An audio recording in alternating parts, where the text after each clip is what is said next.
नमस्कार विद्यार्थी मित्रांनो. स्वागत आहे तुमचं पुन्हा एकदा एम-पी-एस-सी लायब्ररी या आपल्या YouTube चॅनलमध्ये. विद्यार्थी मित्रांनो, आज आहे 17 सप्टेंबर 2025. आजच्या अतिशय महत्त्वाच्या अशा चालू घडामोडी असणार आहेत. आज आपण पाहणार आहोत मराठवाडा मुक्ती संग्राम दिन याविषयी थोडक्यात माहिती. तसेच जागतिक बॉक्सिंग चॅम्पियनशिप 2025 यामधील विजेते कोण आहेत आणि UNDP इक्वेटर पुरस्कार 2025 हा कुणाला मिळालेला आहे. त्यामुळे या सर्व माहितींसाठी शेवटपर्यंत व्हिडिओ जरूर पहा. आणि पुन्हा एकदा रिमाइंडर म्हणून आम्ही नुकताच महत्त्वाच्या नियुक्त्या 2025 हा व्हिडिओ आपल्या YouTube चॅनलवर शेअर केलेला आहे. तर सर्वांनी हा व्हिडिओ परीक्षेच्या अनुषंगाने आवर्जून पहा. आता आपण कालचा एक प्रश्न पाहून घेऊया. सूर्या हे AI मॉडेल कोणत्या संस्थांनी तयार केलेले आहे? तर याचं योग्य उत्तर आहे पर्याय क्रमांक 1 नासा आणि IBM. तर सूर्या हे AI मॉडेल नासा आणि IBM या दोन्ही संस्थांनी मिळून तयार केलेले आहे. काल आपण याबद्दलची सविस्तर अशी माहिती पाहिलेली होती. तुम्ही कालचा व्हिडिओ पुन्हा एकदा रिवाइंड करून पाहू शकता. आता आपण आजचे दिनविशेष पाहूया. 17 सप्टेंबर 1948 मराठवाडा मुक्ती संग्राम दिन. मराठवाड्याचे भारतामध्ये समाविष्टीकरण आजच्या दिवशी झालेले होते. तसेच 17 सप्टेंबर 1879 या दिवशी E.V. रामस्वामी नाईकर म्हणजेच पेरियार यांची आज जयंती. जस्टिस पार्टी जी 1937 साली स्थापन झालेली होती, त्याचे ते अध्यक्ष होते. तसेच 17 सप्टेंबर 1950 भारताचे सध्याचे पंतप्रधान नरेंद्र मोदी यांचा आज जन्मदिवस. तर विद्यार्थी मित्रांनो, आजच्या दिवसाची अतिशय महत्त्वाची अशी बातमी म्हणजे मराठवाडा मुक्ती संग्राम दिन. आणि ओव्हरऑल पाहता तर हैदराबाद हे जे संस्थान होते, हे भारतामध्ये आजच्या दिवशी समाविष्ट झालेले होते. आणि यातील महाराष्ट्रातील म्हणजे मराठवाडा मुक्ती संग्राम दिन याविषयी थोडक्यात माहिती पाहूया. या दिवशी 1948 मध्ये मराठवाड्यातील निजामाची सत्ता संपली होती आणि ती एक भारताचा भाग बनलेली होती. 15 ऑगस्ट 1947 रोजी भारत स्वतंत्र झाला होता, परंतु त्यावेळी संपूर्ण देश विविध संस्थानांमध्ये विखुरलेला होता. त्यावेळच्या 565 पैकी 562 संस्थानांनी स्वतंत्र भारतामध्ये समाविष्ट होण्याची संमती दर्शवलेली होती आणि तशी कार्यवाही देखील झालेली होती. मात्र हैदराबाद संस्थान, जम्मू व काश्मीर संस्थान आणि जुनागड संस्थान ही 3 संस्थाने स्वतंत्र भारतामध्ये समाविष्ट झालेली नव्हती. हैदराबाद संस्थानावर निजाम मीर उस्मान अली खान यांचे राज्य होते. हैदराबाद संस्थानावर तब्बल 6 पिढ्यांपासून निजाम वंशाचे राज्य करत होते. त्यांच्या निजामांच्या राज्यातून मुक्त होऊन भारतीय संघराज्यात समाविष्ट होण्याची स्वामी रामानंद तीर्थ यांच्या नेतृत्वाखाली संपूर्ण हैदराबाद संस्थानात मुक्तीसंग्राम चालू झालेला होता.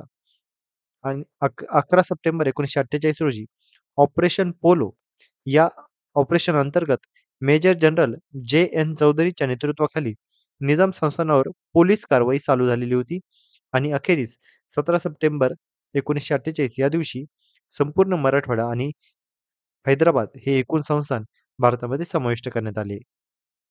तर विद्यार्थी मित्रांनो, आपल्याला परीक्षेच्या अनुषंगाने ही अतिशय महत्त्वाची अशी बातमी आहे, की मराठवाडा मुक्ती संग्राम दिन हा कधी साजरा केला जातो आणि यावर नेमके कुणाचे राज्य होते आणि अखेरीस एकंदरीत हैदराबाद संस्थानामध्ये कोणकोणते शहरे अशी महत्त्वाची होती, जी अखेरीस महाराष्ट्रामध्ये आणि एकंदरीतच भारतामध्ये समाविष्ट करण्यात आलेली होती. आता आपण सविस्तरपणे आजच्या चालू घडामोडींना सुरुवात करूया. जागतिक बॉक्सिंग चॅम्पियनशिप 2025 नुकतीच ही स्पर्धा पार पडलेली होती. याचं ठिकाण M&S बँक अरेना जे लिव्हरपूल, इंग्लंड या ठिकाणी आहे. या ठिकाणी ही स्पर्धा पार पडली. 4 ते 14 सप्टेंबर 2025 या दरम्यान ही स्पर्धा पार पडली. 65 देशांतील 550 पेक्षा अधिक बॉक्सर यामध्ये सहभागी झालेले होते. भारताला या स्पर्धेमध्ये एकूण 4 पदके मिळालेली आहेत.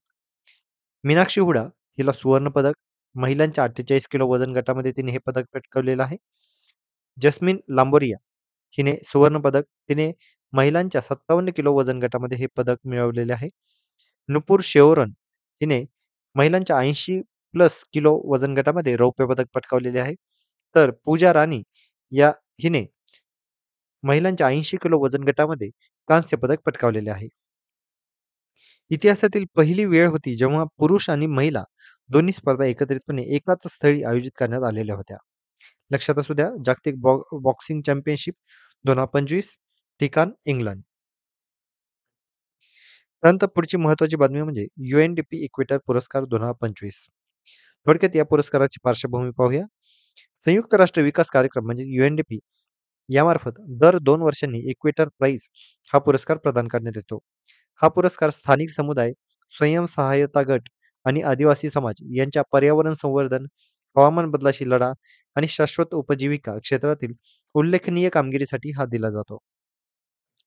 2025चा UNDP पुरस्कार हा भारताला मिळालेला आहे. त्यामुळे याचं विशेष असं महत्त्व आता अधोरेखित होत आहे. कर्नाटकातील महिला शेतकरी समूह बी फातिमा स्वयंसहायता समूह यांना 2025चा UNDP इक्वेटर पुरस्कार मिळालेला आहे.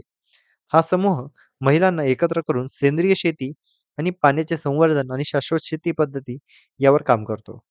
लक्षात असू द्या UNDP इक्वेटर पुरस्कार हा कर्नाटकातील महिला शेतकरी समूह बी फातिमा स्वयंसहायता समूह यांना भेटलेला आहे. याची आंतरराष्ट्रीय स्तरावरील स्पर्धा काय आहे? तर यावर्षी 103 देशातून 700 हून अधिक नामांकने आलेली होती. त्यातून फक्त 10 उमेदवार अंतिम निवडीसाठी पात्र ठरलेले होते.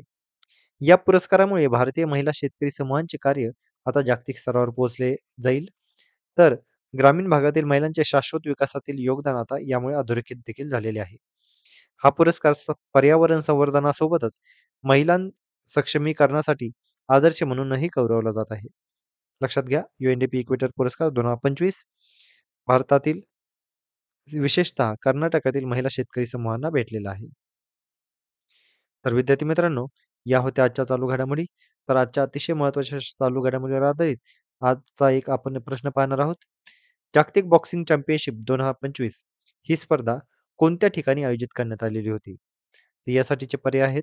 पर्याय क्रमांक 1 इंग्लंड, पर्याय क्रमांक 2 तुर्की, पर्याय क्रमांक 3 अर्जेंटिना आणि पर्याय क्रमांक 4 अमेरिका.